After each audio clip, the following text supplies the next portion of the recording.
नमस्कार दोस्तों, मैं अमित कुमार खरे एमजीसी एकेडमी में आप सभी का स्वागत करता हूं।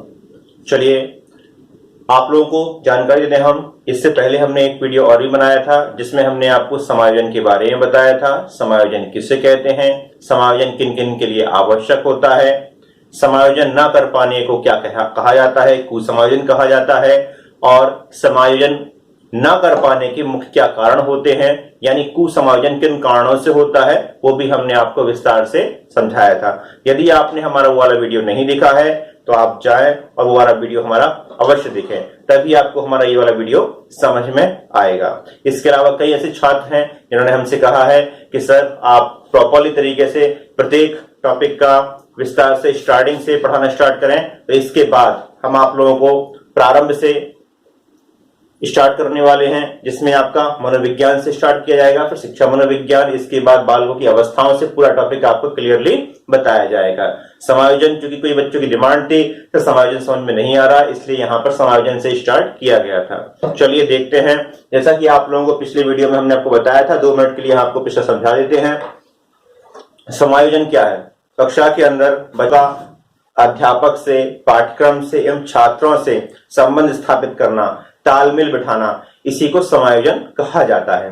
हम अपनी भाषा में कहें तो समायोजन का शाब्दिक अर्थ होगा तालमेल बिठाना, जिसको हम व्यवस्था भी कह सकते हैं कि समायोजन एक प्रकार से व्यवस्था होती है जिनमें हम एक व्यक्ति से दूसरे व्यक्ति को समझते हैं और साथ में उनके साथ रह करके कार्य करते हैं। एक विद्यार्थी जब तक अपने शिक्षक समायोजन नहीं करेगा, एक विद्यार्थी अपने पाठ्यक्रम समायोजन नहीं करेगा और एक विद्यार्थी अपने अन्य छात्रों से, अपने सहपाठियों समायोजन नहीं करेगा, तो वो कभी भी प्रॉपरली तरीके से समायोजित नहीं हो पाएगा, कोई भी चीज को समझ में नहीं आएगी और यही क्या चीज कहलाएगी? कुसमायोजन। आप बात करते हैं शिक्षक के लिए क्या आवश्यक होता है समायोजन, तो याद रखना है आप लोगों को, समायोजन दुनिया में प्रत्येक व्यक्ति के लिए, प्रत्येक जीव जंतु के लिए, प्रत्येक पशु के लिए आवश्यक होता है। कोई भी व्यक्ति यदि समायोजन नहीं कर पाता है तो वो जीवित ही नहीं रह सकता है। इसकी परिभाषा हमने आपको और बताई थी कि समायोजन और साथ में पर्यावरण, व्यक्ति और पर्यावरण ये दोनों जुड़े हुए होते हैं। जिस प्रकार से व्यक्ति पर्यावरण को हरा देता है तो इसे समायोजन कहा जाता है, और जब पर्यावरण व्यक्ति को हरा दे तो इसे कुसमायोजन कहा जाता है। यही प्रक्रिया सीधी पशु पक्षियों के ऊपर भी लागू होती है। कोई पशु पक्षी, यदि मान लीजिए आपने सुना होगा बहुत समय पहले हमारे पृथ्वी पर डायनासोर नाम के एक जीव रहा करते थे, क्योंकि वो प्रकृति परिवर्तन हुआ, वातावरण में परिवर्तन हुआ और वो अपने आप को ढाल नहीं पाए और धीरे धीरे उनकी प्रजाति विलुप्त हो गई। तो इसे क्या कहा जाएगा? इसे कुसमायोजन कहा जाएगा। चलिए समायोजन के कारण क्या क्या होते हैं, ये पिछले वीडियो में हमने आपको बताया ही था। इस बार पढ़ते हैं हम समायोजन की युक्तियां। युक्ति का मतलब ये होता है कि यदि कोई बालक या कोई व्यक्ति में समायोजन नहीं हो पा रहा है तो किन माध्यम से हम समायोजन कर सकते हैं। इसी को हम संस्कृत में अहम प्रतिरक्षा क्रिया तंत्र भी कहते हैं। कई बार आप लोगों के एग्जाम में ऐसा होता है, कई छात्रों ने संस्कृत लिया होता है, संस्कृत की पेडागोजी में ये टॉपिक आ सकता है आपका कि अहम प्रतिरक्षा क्रिया तंत्र क्या है, तो ये भी आपका समायोजन की युक्तियां ही कहलाता है। इसके बाद इसी को कुसमायोजन को दूर करने के उपाय भी कहा जाता है। इन माध्यमों से हम अपने अंदर बनने वाले कुसमायोजन को दूर कर सकते हैं और समायोजन को स्थापित कर सकते हैं। चलिए, तो मुख्य रूप से इनको 4 भागों में बांटा गया है और आप लोगों को विशेष ध्यान से देखना है। पहला होता है प्रत्यक्ष उपाय। जब भी कोई प्रत्यक्ष समस्या हमारे सामने उपस्थित होती है तो हम उसको दूर करते हैं, तो उस समस्या को दूर करने के लिए हमें प्रत्यक्ष उपाय की सहायता लेनी पड़ती है। बात करते हैं हम अप्रत्यक्ष उपाय की, तो कई ऐसे अप्रत्यक्ष उपाय होते हैं जो प्रत्यक्ष रूप से दिखाई नहीं देते हैं, लेकिन कहीं ना कहीं हमारी मानसिक स्थिति के ऊपर, हमारे जीवन शैली के ऊपर हमें प्रभावित करते हैं, जिसके उपाय के लिए हमें अप्रत्यक्ष उपाय चुनना पड़ते हैं। उसके बाद आते हैं क्षतिपूरक उपाय। क्षतिपूरक उपाय वे उपाय कहलाते हैं जिसमें, अब इसके बारे में आपको विस्तार से बताते हैं हम। क्षतिपूरक उपाय 2 प्रकार के होते हैं, यह भी होता है प्रत्यक्ष और अप्रत्यक्ष। और ठीक इसी प्रकार आक्रामक उपाय जो होते हैं वो भी 2 प्रकार के होते हैं। पहला होता है प्रत्यक्ष और दूसरा होता है आपका अप्रत्यक्ष। सबसे अधिक महत्वपूर्ण की हम बात करें, सबसे अधिक महत्वपूर्ण होते हैं आपके अप्रत्यक्ष उपाय। सबसे अधिक महत्वपूर्ण होते हैं आपके अप्रत्यक्ष उपाय। यहां पर आपको मुष्ट का निशान लगा लेना है और इसको हम क्रम से आपको बताएंगे, तो आपको विशेष रूप से आपको ध्यान देना है और आगे पढ़ना भी है। चलिए तो बात करते हैं हम प्रत्यक्ष उपाय की। प्रत्यक्ष उपाय में कौन कौन से बिंदु आते हैं? तो वो आते हैं आपके समस्याओं या बाधाओं को दूर करना। पहला पॉइंट इसके अंतर्गत आएगा आपका समस्याओं या बाधाओं को दूर करना।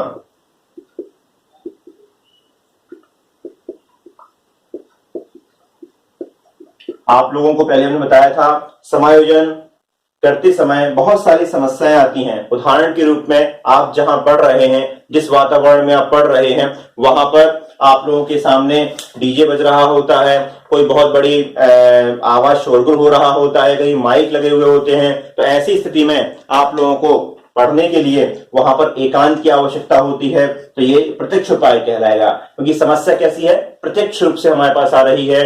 एक व्यक्ति है, बहुत चिल्ला रहा है, प्रत्यक्ष रूप से चिल्ला रहा है, तो हमें उसका उपाय भी कैसे करना होगा? प्रत्यक्ष रूप से ही करना होगा। यानी हमें उस समस्या का समाधान भी प्रत्यक्ष रूप से करना होगा। या तो हमें उस व्यक्ति को शांत करना होगा, या फिर माइक बज रहा है तो माइक को बंद करना होगा। तो ये कहलाता है हमारा समस्याओं को, बाधाओं को दूर करना। यानी प्रत्यक्ष रूप से आप उस समस्या को या बाधा को दूर कर देते हैं, तो ये आपका प्रत्यक्ष उपाय के अंतर्गत आता है। दूसरा आता है आपका मार्ग बदल लेना। दूसरा है आपका मार्ग बदलना।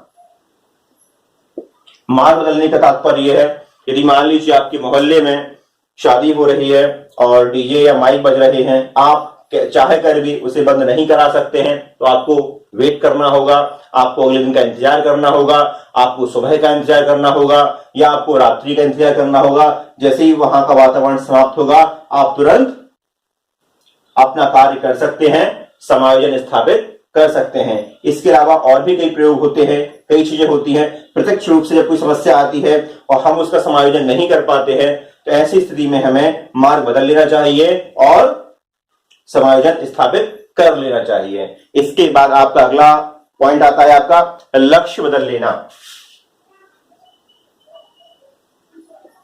लक्ष्य बदलना, हमने आपको बताया था, यदि कोई व्यक्ति है, कोई बालक है, प्रत्यक्ष रूप से उसके पास एक समस्या है, उसकी आर्थिक स्थिति बहुत ही ज्यादा कमजोर है और वो कोई भी बड़ा लक्ष्य प्राप्त करने की उसमें क्षमता नहीं है, या उसकी परिस्थिति ऐसी नहीं है तो प्रत्यक्ष रूप से वो बड़े अपने लक्ष्य को प्राप्त कर सके। तो ऐसे में उसको आवश्यकता है पहले अपना लक्ष्य बदले, यानी पहले वो छोटे लक्ष्य बनाए, छोटे लक्ष्य को प्राप्त करे।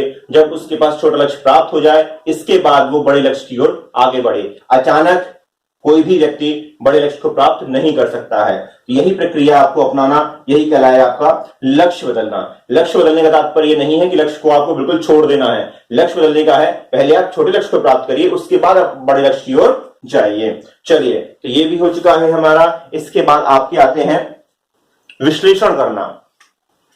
विश्लेषण,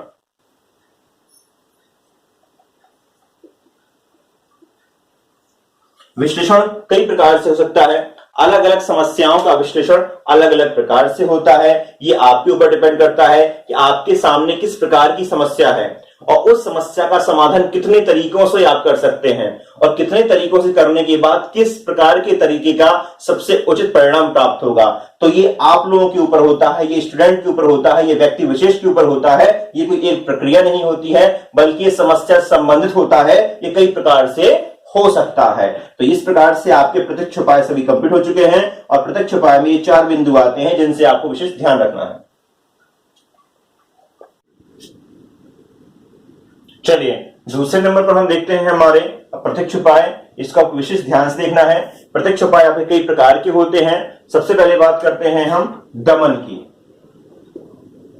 दमन क्या होता है? तो जैसे ही नाम से ही स्पष्ट हो रहा है, दमन अर्थात दबाना, यानी मन को दबाना ही दमन कहलाता है। अब बात करते हैं कि दमन से, यानी दबा देने से, मन की भावनाओं को दबा देने से किस प्रकार से हम समायोजन कर सकते हैं।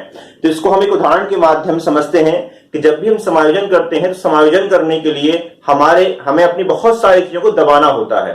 हमारे मन में बहुत सारे विचार होते हैं, बहुत सारी हमारी इच्छाएं होती हैं, बहुत सारे ऐसे बिंदु होते हैं जिनका दबा देना ही उचित होता है। यदि ऐसी स्थिति में हम अपने मन को नहीं दबाते हैं तो यह समायोजन नहीं हो पाता है। इसको आप उदाहरण के रूप में समझिए, एक बालक है जिसे गुटखे खाने की आदत है, तंबाकू खाने की आदत है और वो कक्षा में आकर के बैठना चाहता है। क्योंकि कक्षा का ये नियम है, कोई भी बच्चा कक्षा में बिना कोई भी किसी प्रकार का धूम्रपान करके नहीं बैठ सकता है। तो ऐसी स्थिति में बच्चे को क्या करना होगा, उसे अपना उस समय तक के लिए धूम्रपान की आदत का त्याग करना होगा। तो ये कहलाएगा आपका दमन। यानी हमारे मन की बहुत सारी ऐसी इच्छाएं, भावनाएं, इसको हम एक परिभाषा के रूप में आपको बताएं, जब कोई व्यक्ति वातावरण से समायोजन स्थापित करने के लिए जानबूझकर अपनी भावनाओं, इच्छाओं, रुचियों को मन में ही दबा देता है, इसे दमन कहा जाता है। और जितनी भी समायोजन की युक्तियां हैं, इनमें सबसे अधिक प्रयोग की जाने वाली और सबसे अधिक महत्वपूर्ण विधि आपकी दमन ही कहलाती है।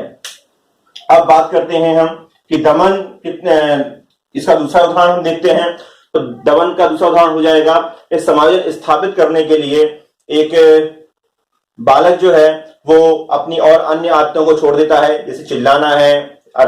इसके अलावा समय समय पर थोड़ी थोड़ी देर में उसका घूमना, बातें करना, मोबाइल चलाना। तो कक्षा में जब हम बैठते हैं तो कक्षा में हमें इन सब चीजों का ध्यान रखना होता है और हम ये सब चीजें इग्नोर कर देते हैं, छोड़ देते हैं कुछ समय के लिए, ताकि हम कक्षा में प्रॉपर्ली समायोजन कर सकें। चलिए, तो आपको इसकी परिभाषा लिखते चले जाना है। हमने आपको इसकी परिभाषा पढ़ के सुना ही दी है। अब इसके बाद दूसरा बिंदु आता है हमारा, और दूसरा बिंदु होगा आप लोगों का शमन। दमन के बाद दूसरा बिंदु आता है हमारा शमन।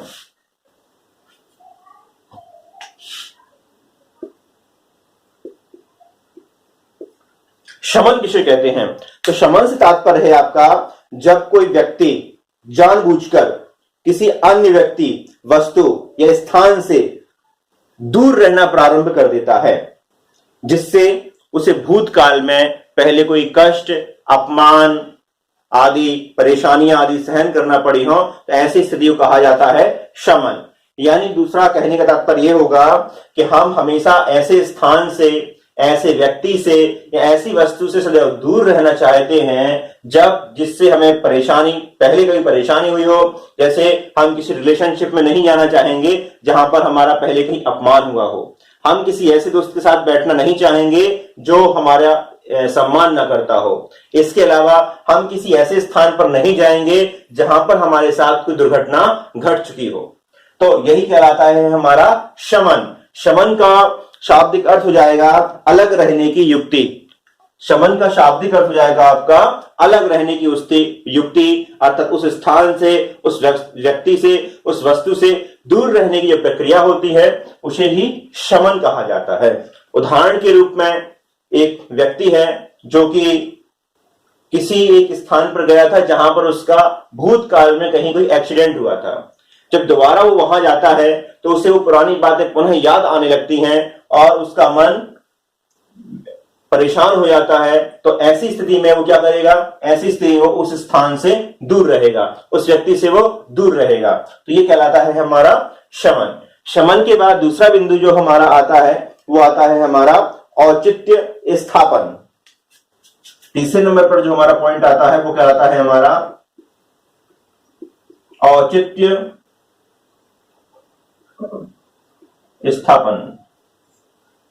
औचित्य स्थापन आप लोगों ने पिछले एग्जाम में देखा होगा, एक बार एग्जाम में क्वेश्चन आ भी चुका है कि अंगूर खट्टे हैं, निम्नलिखित में से किसका उदाहरण है। उसमें 4 ऑप्शन होते हैं, आपको बताना होता है कि आखिर, जैसे उसमें एक ऑप्शन दमन आ गया, शमन आ गया, औचित्य स्थापन आ गया, और एक उन्होंने और दे दिया है, मान लीजिए क्षतिपूरक उपाय।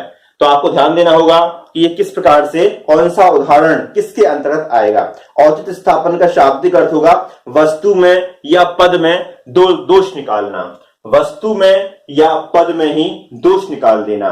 इसका उदाहरण हो जाएगा अंगूर खट्टे हैं। आप लोगों ने एक कहानी सुनी होगी लोमड़ी की, कि एक लोमड़ी होती है और वो कहीं पर जाती है, उसने अंगूर की बेल देखी और अंगूर प्राप्त करने के उसने कई बार छलांग लगाई, और चूंकि अंगूर ऊंचाई पर थे और कई बार उसने छलांग लगाई और फिर भी वो अंगूर प्राप्त नहीं कर पाई। तो पास ही में एक दूसरा जानवर जो कि खड़ा हुआ था वो देखता है तो पूछता है क्या बात है, आपने अंगूर नहीं खाए? तो वो कहती है कि नहीं, हमें अंगूर अच्छे नहीं लगते हैं, अंगूर चूंकि खट्टे हैं इस वजह से हम अंगूर नहीं खा रहे हैं। यानी उस लोमड़ी ने अंगूरों की प्राप्ति नहीं कर पाई, इस वजह से उसने अंगूरों के ही अंदर दोष निकाल दिया, अंगूरों को ही बुरा कर दिया है। ठीक इसी प्रकार से एक बालक है जो कि शिक्षक बनने की तैयारी कर रहा है, शिक्षक बनने की तैयारी कर रहा है, और चूंकि वो मेहनत नहीं करता है, पढ़ाई नहीं करता है प्रॉपरली तरीके से, या किसी भी अन्य कारण से वो उस पद को प्राप्त नहीं कर पाता है, तो क्या कहता है, अरे भाई हम ये छोटी मोटी नौकरी थोड़ी ना करते हैं, हम तो कोई बड़ी नौकरी करेंगे। तो इस प्रकार से वो अपनी बात को सही सिद्ध करना प्रारंभ कर देता है, या फिर वो किसी प्रकार से ये स्पष्ट करना चाहता है कि नहीं भाई, कमी हमारे अंदर नहीं थी बल्कि उस वस्तु में थी, उस पद में थी जो कि हम प्राप्त नहीं कर पाए। इसके बाद तीसरा बिंदु आता है हमारा, जो कि कहलाता है हमारा प्रक्षेपण।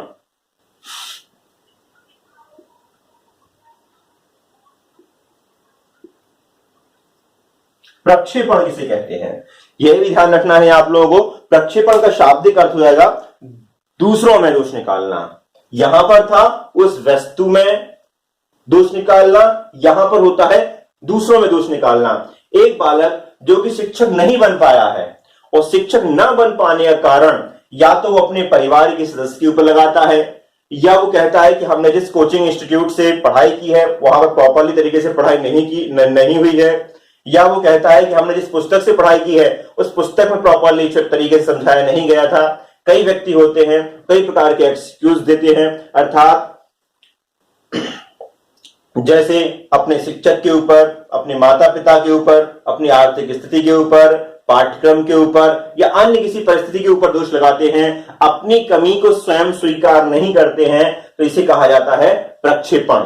प्रक्षेपण अर्थात दूसरों के ऊपर दोष निकालना। इसका एक परिभाषा, इसका एक उदाहरण क्या हो जाएगा, एक बार एग्जाम में जो आया था वो आया था आपका कि नाच ना आवे आंगन टेढ़ा, निम्नलिखित में से किसका उदाहरण होगा। देखिए आपने ये कहानी भी सुनी होगी कि एक नाच ना आवे आंगन टेढ़ा, एक व्यक्ति से नाचने के लिए, डांस करने के लिए कहा जाता है, और चूंकि उसको नाचना आता नहीं है इसलिए वो बहाने बनाता है कि चूंकि आंगन टेढ़ा है, यदि हम डांस करेंगे तो हम गिर जाएंगे। तो ऐसी स्थिति में क्या होगा, ऐसी स्थिति में उसे खुद भी डांस करना नहीं आता है, और दोष किसके ऊपर लगा रहा है, वो फर्श के ऊपर, ठीक है ना, आंगन के ऊपर वो दोष लगाता है। यदि हम किसी वस्तु को प्राप्त नहीं कर पा रहे हैं और वस्तु में दोष निकाल लिया, अरे भाई वस्तु बेकार है इसलिए हमने प्राप्त नहीं किया, तो ये कहलाएगा आपका औचित्य स्थापन। और यदि मान लीजिए हमने वस्तु को प्राप्त न कर पाने का दोष किसी अन्य व्यक्ति के ऊपर लगाया, अपने शिक्षक के ऊपर, अपने परिवार के सदस्य के ऊपर, किसी अन्य व्यक्ति के ऊपर, तो इसे कहा जाएगा प्रक्षेपण। चलिए अब इसके बाद अगला पॉइंट होगा हमारा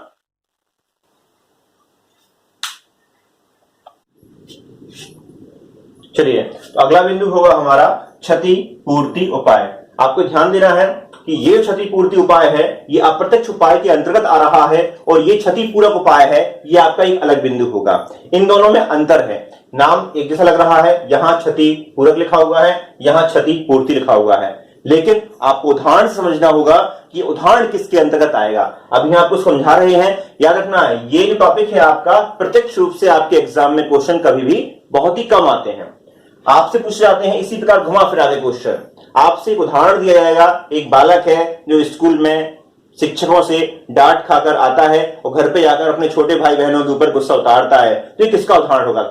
इस प्रकार से आप लोगों के सामने बहुत सारे क्वेश्चन बनते हैं, और इन क्वेश्चनों के आधार पर आप लोगों को उदाहरण देखना होते हैं, समझना होते हैं, उसके बाद आप लोगों को सही उत्तर देना होता है। तो आपको याद रखना है ये टॉपिक आपको ज्यों का त्यों याद नहीं करना है, बल्कि इसको समझना है और इसके उदाहरणों को भी विशेष ध्यान से देखना है। हम ये टॉपिक आपको पढ़ा रहे हैं, इस टॉपिक के बाद अगला हम पार्ट 3 बनाएंगे आपके लिए, और उसमें हम आप लोगों को महत्वपूर्ण बिंदु रखे जाएंगे, महत्वपूर्ण क्वेश्चन रखे जाएंगे, इस टॉपिक से संबंधित किस प्रकार के क्वेश्चन आपके एग्जाम में आते हैं और उनका हम आपको उत्तर ही बताएंगे, और आखिर उनका उत्तर ऐसा क्यों होता है, कैसे हम पता लगाएंगे एग्जाम के समय कि इसका उत्तर क्या होना चाहिए, इसके बारे में भी हम आपको विस्तार से एक वीडियो बनाएंगे। चलिए तो अभी हम ध्यान देते हैं हमारे क्षतिपूर्ति उपाय के ऊपर। क्षतिपूर्ति उपाय का मतलब होता है जब कक्षा के अंदर कोई बालक किसी अपनी शारीरिक कमी को दूर करने के लिए किसी भौतिक साधन का प्रयोग करता है तो उसे कहा जाता है क्षति पूर्ति उपाय। उदाहरण के रूप में जैसे कोई बालक है जिसकी निकट दृष्टि दोष है या उसे दूर दृष्टि दोष है, वो प्रॉपरली तरीके से व्हाइट बोर्ड नहीं देख पा रहा है, तो इस कमी को दूर करने के लिए वो क्या करता है, एक चश्मे का प्रयोग करता है ताकि वो अपनी समस्या को दूर कर सके।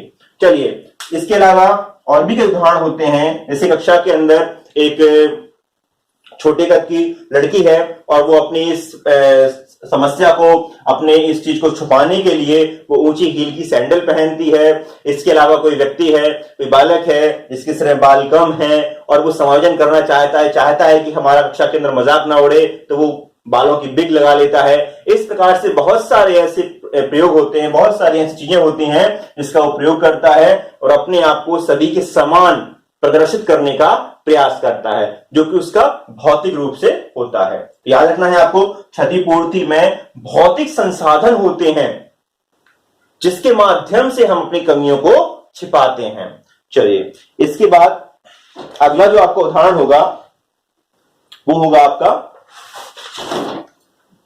तादात्मीकरण।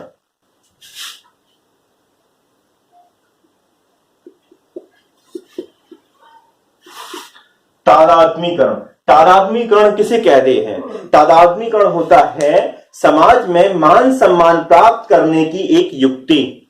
जब भी आप कोई समाज में मान सम्मान प्राप्त करना हो तो उस मान सम्मान प्राप्त करने की एक उपाय होता है, उसी को हम तादात्मीकरण कहा जाता है। इसमें व्यक्ति जो होता है या कोई बालक होता है वो किस प्रकार से करता है, तो हम अपना परिचय किसी ऐसे व्यक्ति से जोड़कर देते हैं जो पहले से ही समाज में मान सम्मान प्राप्त हो, जो समाज में पहले से ही प्रतिष्ठित हो। और जब वो व्यक्ति समाज में पहले से ही प्रतिष्ठित होता है और हम जब उससे अपना परिचय जोड़कर देते हैं तो सामने वाले व्यक्ति जिसको हम बताते हैं तो वो हमारा सम्मान करना प्रारंभ कर देता है। उदाहरण के रूप में कक्षा में कुछ बच्चे बैठे हुए होते हैं और उनमें से एक बालक जो होता है वो कहता है, क्यों भाई आप हमें जानते हैं हम कौन हैं? हम यहाँ पर वर्तमान में जो एसडीएम है या डीएम है इनके भतीजे हैं। तो ऐसी स्थिति में जो अन्य उसके सहपाठी होंगे, जो उसके दोस्त होंगे, वो उसका सम्मान करेंगे क्योंकि वो एक डिस्ट्रिक्ट मजिस्ट्रेट का भतीजा है। इस प्रकार से हमने अपने जीवन में कई जगह ऐसे परिचय दिए होंगे जहां पर हम अपनी पहचान किसी ऐसे व्यक्ति से देते हैं जो पहले से ही सम्मान प्राप्त हो। हम किसी नए स्थान पर जाएंगे तो नए स्थान पर जाने के बाद हम वहां पर उस व्यक्ति से संबंधित परिचय देते हैं जो पहले से ही सम्मानित हो। किसी साधारण व्यक्ति से या किसी ऐसे व्यक्ति से हम परिचय कभी नहीं देंगे जिसका समाज में मान सम्मान ही ना हो। समझ में आया? तो चलिए, इसे कहा जाता है आपका तादात्मीकरण। इसके बाद अगला जो आपका आता है वो आपका आता है प्रत्यागमन। अगला बिंदु है आपका प्रत्यागमन। प्रत्यागमन का अर्थ क्या होगा? तो प्रत्यागमन का अर्थ होता है वापस लौटना या विपरीत जाना। वापस लौटना अथवा विपरीत जाना। जैसे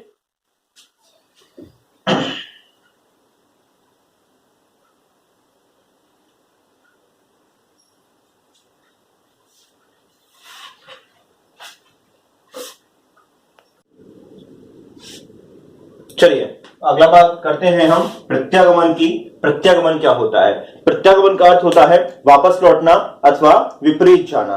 आपने कई बार ऐसा देखा होगा, कोई वृद्ध व्यक्ति आपस में बैठे होते हैं कई व्यक्ति, और जब कोई बालक खेलता हुआ दिखाई देता है तो इनमें से सभी लोग कहते हैं कि भाई हम भी अपने बचपन में बहुत अच्छा खेलते थे, बहुत अच्छी तरीके से खेलते थे। या आपने कई बार घर में इस प्रकार सुना होगा कि जब भी कोई कार्य कोई यंग एज लड़का नहीं कर पाता है, कोई युवा व्यक्ति नहीं कर पाता है, तो अक्सर उस परिवार के बड़े बूढ़े व्यक्ति कहते हैं कि भाई जब हम तुम्हारी उम्र के थे तो इस काम को बखूबी किया करते थे, बल्कि तुमसे बेहतर किया करते थे। तो इस प्रकार से अपने पुरानी यादों में चले जाना या अपने पुराने ख्यालों में चले जाना, इसी को कहा जाता है प्रत्यागमन या प्रतिगमन। इसका दूसरा उदाहरण होगा कि यदि मान लीजिए हम कहीं से गुजर रहे हैं, किसी रास्ते से जा रहे हैं और वहां पर हमें कहीं पर कोई मिठाई की खुशबू आती है और हम उसे सूंघते हैं तो हमारे मुंह में अपने आप पानी आ जाता है। ठीक है, क्यों आता है वो पानी इसलिए आता है कि हमें उस मिठाई के बारे में हमें स्वाद का पता है, हमने उस समय से पहले भी उस मिठाई को खाया हुआ होता है और हमारे मन में भी वही विचार आते हैं कि वाह इस मिठाई में बहुत ही स्वाद होता है, तो हम पुराने विचारों में खो जाते हैं। इसका एक उदाहरण हम आपको और भी देंगे, वो ये होगा कि कई बार ऐसा होता है कि कुछ व्यक्ति खेलते हैं आपस में, दो ग्रुप हैं, ए ग्रुप और बी ग्रुप।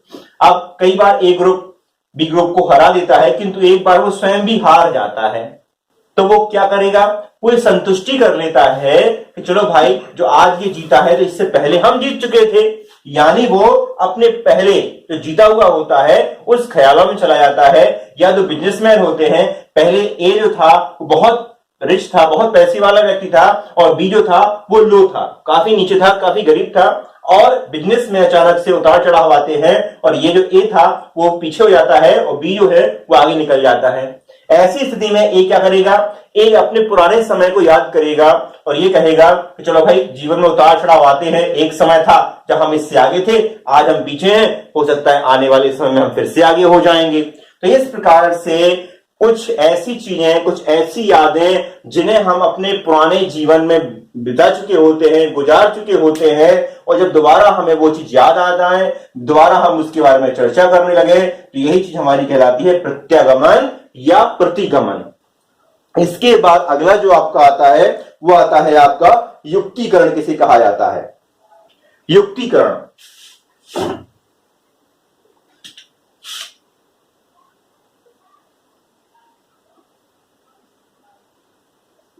युक्तिकरण का शाब्दिक अर्थ हो जाएगा आपका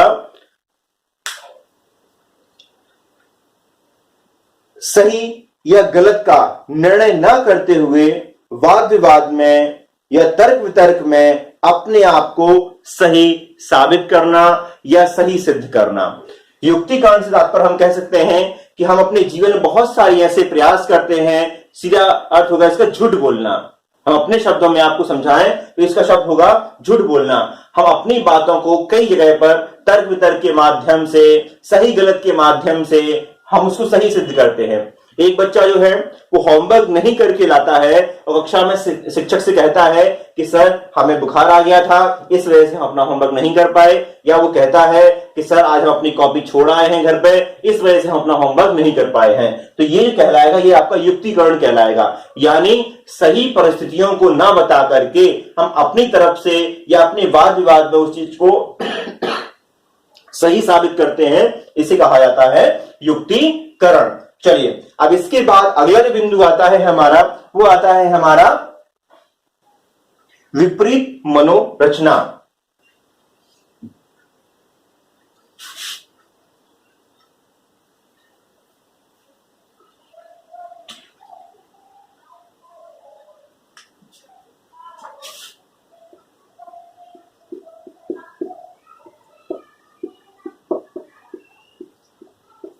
आखिर विपरीत मनोरचना क्या होती है? विपरीत मनोरचना से आपका तात्पर्य होगा कि जब भी हम समायोजन स्थापित करने के लिए अच्छाइयों को त्याग करके बुराइयों को अपना लें, ये कहलाता है हमारा विपरीत मनोरचना। यानी आपके अंदर कुछ अच्छाइयां हैं और चूंकि आप लोग समायोजन करना चाहते हैं और समायोजन करने के लिए आप लोगों को कुछ ऐसी बुराइयां अपनाना पड़े जो आपके अंदर पहले से नहीं थी, तो ये कहलाएगा विपरीत मनोरचना। उदाहरण के रूप में हम आपको उदाहरण देते हैं, आपकी पोस्टिंग किसी ऐसे विद्यालय में हो जाती है जहां पर पूरा स्टाफ ना तो कभी समय पर आता है स्कूल में और ना ही वो बच्चों को प्रॉपरली तरीके से पढ़ाता है, और ऐसी स्थिति में आप उस विद्यालय में जाते हैं, समय से आप उस विद्यालय पहुंचते हैं, प्रॉपरली तरीके से अपने बच्चों को पढ़ाते हैं, तो ऐसी स्थिति में क्या होगा, ये पूरा स्टाफ जो होगा आपका आपसे क्रोध करेगा, आपके साथ समायोजन नहीं करेगा, आपको हंसी मजाक का पात्र बनाएगा, आपका विरोध करना प्रारंभ कर देगा। और आपको उन समायोजन करने के लिए क्या करना होगा, या तो उस विद्यालय को त्यागी कर देना होगा या फिर उनकी तरह ही आप लोगों को अकर्मण्य बनना होगा। आप लोगों को बुराइयां अपनानी होंगी उन व्यक्तियों की तरह जो कि वो लोग समय से अपना इस विद्यालय नहीं आते हैं, अपना समय बर्बाद करते हैं मोबाइल पर, विद्यार्थियों को बिल्कुल भी नहीं पढ़ाते हैं। यदि आपको ऐसे व्यक्तियों से समायोजन स्थापित करना है तो आपको उनकी तरह ही बनना पड़ेगा। तो ये एक चूंकि बुराई है, ये गलत चीज है, लेकिन कई जगह पर हमें ऐसा देखने को प्राप्त होता है कि हमें उस कक्षा में दूसरों के अकॉर्डिंग ढलने के लिए, दूसरों के अनुसार ढलने के लिए अपनी कुछ अच्छाइयों को त्याग देना पड़ता है। एक सीधा शरीफ बालक जब एक बदमाश बच्चों के बीच में पहुंच जाता है तो धीरे कहीं ना कहीं उसके अंदर भी बदमाशी आ जाती है। यह भी कहलाती है विपरीत मनोरचना। इसके बाद अगला पॉइंट जो आपका आता है वो आता है आपका शोधन। शोधन किसे कहते हैं? तो याद रखना, विपरीत मनोरचना का ही विलोम हो जाता है शोधन।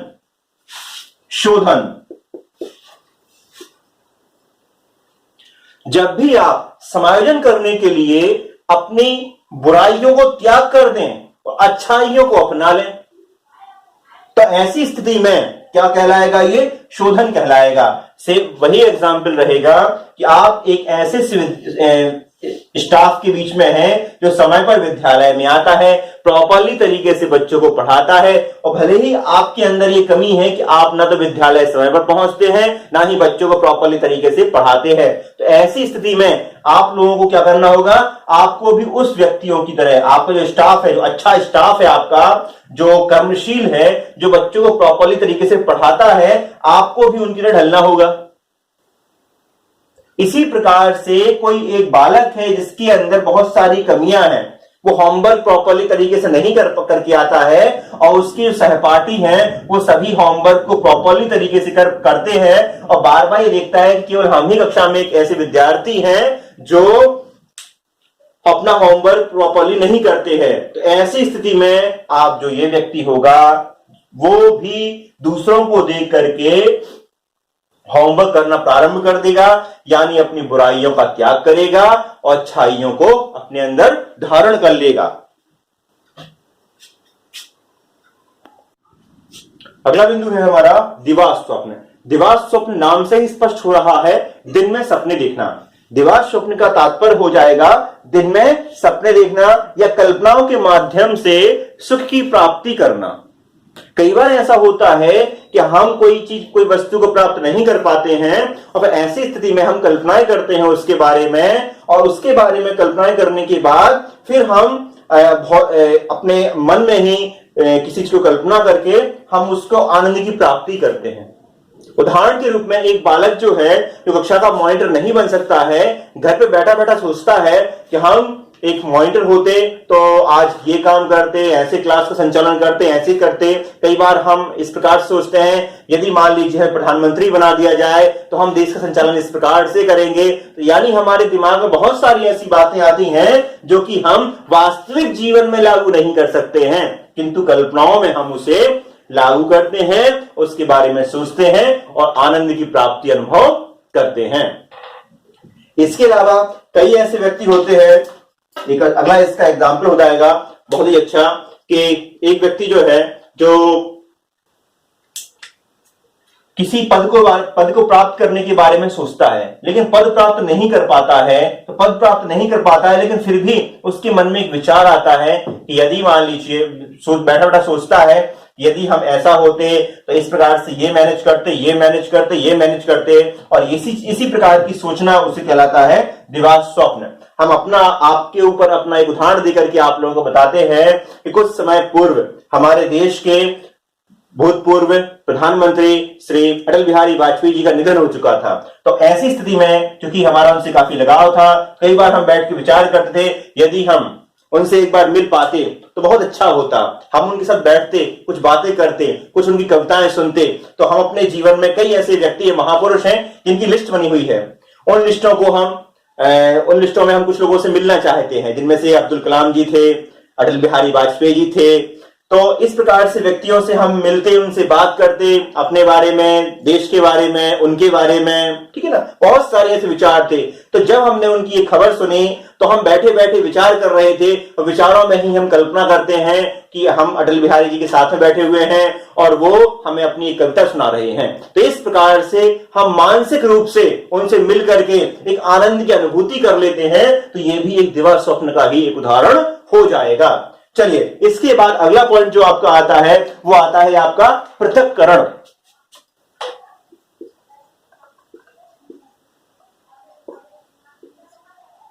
पृथक्करण, पृथक्करण का शाब्दिक अर्थ होता है अलग होना। जब भी हम किसी वस्तु को या व्यक्ति को या प्राप्त नहीं कर पाते हैं तो इसका सीधा एक उदाहरण होगा, हम उससे अलग हो जाएं, हम उसके बारे में सोचना बंद कर दें। तो ये कहलाता है हमारा सीधा सीधा पृथक्करण।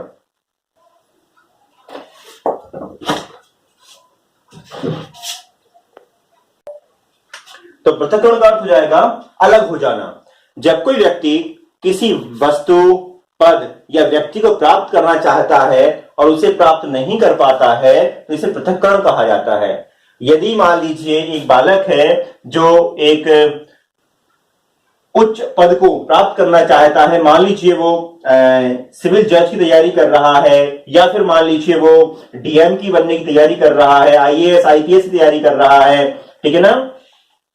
तो ऐसी स्थिति में जब वो किसी बड़े पद को प्राप्त नहीं कर पाता है तो छोटे पद को प्राप्त करके ही, मान लीजिए वो छोटे पद को प्राप्त कर लेता है और छोटे पद को प्राप्त करने के बाद भी वो अपनी सारी की सारी इच्छाएं उसी के अंदर देखना प्रारंभ कर देता है। यानी बड़ी वस्तु को, बड़ी पद को प्राप्त ना करके छोटे पद को प्राप्त कर लेना, यही कहलाता है हमारा पृथक्करण।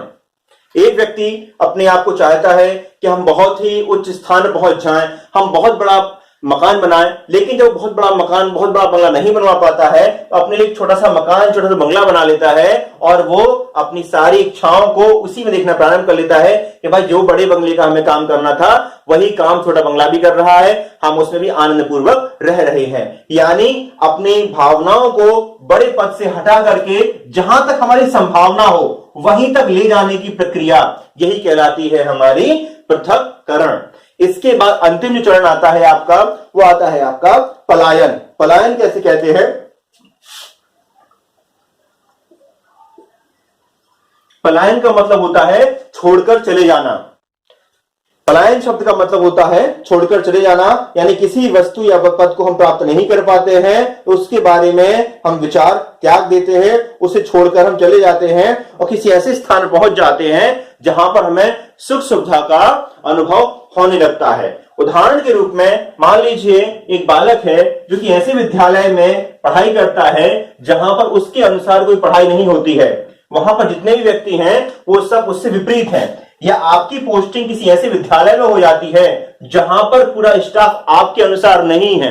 अभी हमने आपको बताया था कि शोधन में कि जहां पर व्यक्ति आपके अनुसार नहीं है तो आपको उनके अनुसार ढलना होगा। यदि आप नहीं ढलेंगे तो क्या होगा? आपको उस स्थान से दूर जाना होगा। तो पलायन वही है कि यदि आपके अनुसार वहां का वातावरण नहीं है और आप उस स्थान को छोड़ करके कहीं दूसरे स्थान पर जाते हैं तो ऐसी स्थिति को ही पलायन कहा जाता है। तो इस प्रकार से ये आपके अप्रत्यक्ष उपाय पूरे हो चुके हैं। आप लोगों को प्रॉपर्ली तरीके से देखना है। इसमें से कुछ क्वेश्चन बनेंगे तो क्वेश्चनों का हम आप लोगों को अलग से टेस्ट लेंगे। यदि आप लोगों को कोई भी बिंदु समझ में नहीं आया है तो आप हमें कमेंट्स बॉक्स में लिख करके पूछ सकते हैं। यदि आपके पास हमारा व्हाट्सएप नंबर है तो आप हमें व्हाट्सएप के माध्यम से भी संपर्क कर सकते हैं, पूछ सकते हैं कोई भी क्वेश्चन, उसका प्रॉपर्ली तरीके से आपको आंसर दिया जाएगा। इसके बाद बात करते हैं हम क्षतिपूरक उपाय की। क्षतिपूरक उपाय हमने आपको पहले ही बताया है कि दो प्रकार के होते हैं। पहला होता है आपका प्रत्यक्ष, जिसे प्रत्यक्ष क्षतिपूरक उपाय कहते हैं, और दूसरा होता है आपका अप्रत्यक्ष क्षतिपूरक उपाय।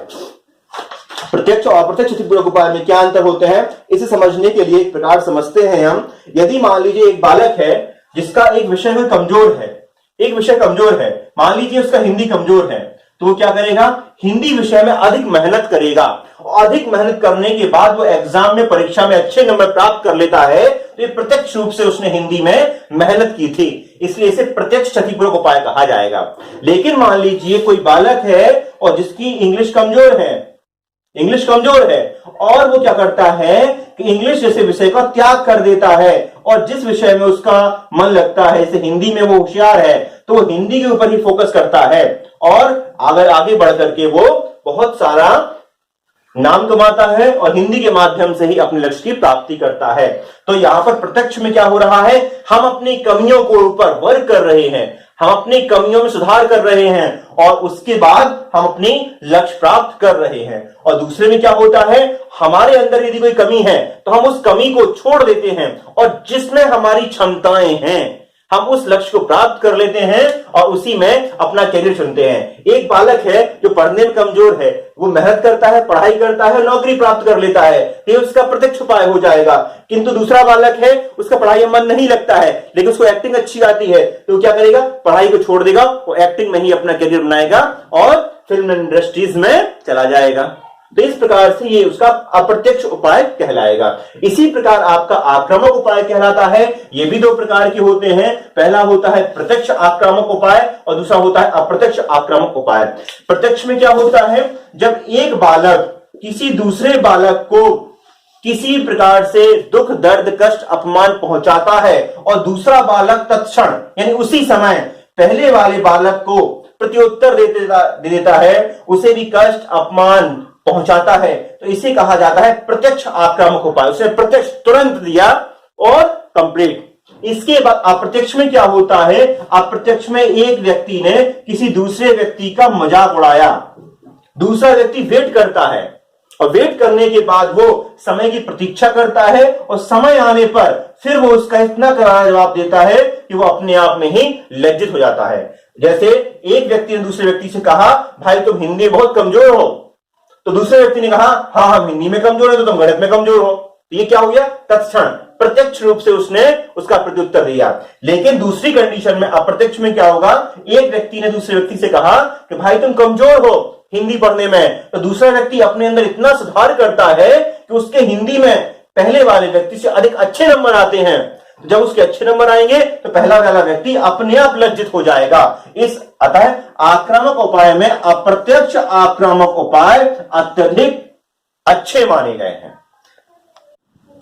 दोस्तों, आज आप लोगों का एक टॉपिक कंप्लीट हो चुका है। समायोजन किसे कहते हैं, समायोजन क्या होता है, कितने प्रकार का होता है, समायोजन को कितने प्रकार से लागू कर सकते हैं, और कुसमायोजन को दूर करने के उपाय भी आपके हो चुके हैं। वो कौन से कारण होते हैं जिनके कारण हमारे अंदर कुसमायोजन होता है, ये बहुत सारी चीजों के ऊपर हमने विस्तार से वर्णन किया है। यदि आपको कोई क्वेश्चन हो या आप कहीं पर पढ़ाई कर रहे हो और आपको कोई ऐसा क्वेश्चन मिलता है समायोजन वाले टॉपिक से जो कि आपको उत्तर नहीं आता है, या हमारे द्वारा समझाया गया प्रश्न या हमारे द्वारा जो समझाया गया है उसमें आपको कहीं कोई कमी नजर आती है, आप कमेंट्स बॉक्स में लिख करके हमें बताएं, हम उस प्रश्न का समाधान आप लोगों को करेंगे। इसके अलावा आप लोगों को यदि हमारा वीडियो अच्छा लगता है, अपने ग्रुप्स में, अपने फ्रेंड सर्कल में अधिक से अधिक शेयर करिए, इसको लाइक करिए, इसको सब्सक्राइब करिए। सब्सक्राइब करने से आपका ये फायदा होगा कि आपको हमारे वीडियो की नोटिफिकेशन जल्दी प्राप्त होंगे, कोई भी वीडियो आप लोगों का छूटेगा नहीं। जैसे ही आप अपना यूट्यूब चैनल खोलेंगे तो आपको सबसे पहले ही हमारे वीडियो दिखना प्रारंभ हो जाते हैं। यदि आप लोगों के कुछ सुझाव हैं तब भी आप हमें वो बता सकते हैं। चलिए आज के लिए इतना ही, नमस्कार, धन्यवाद।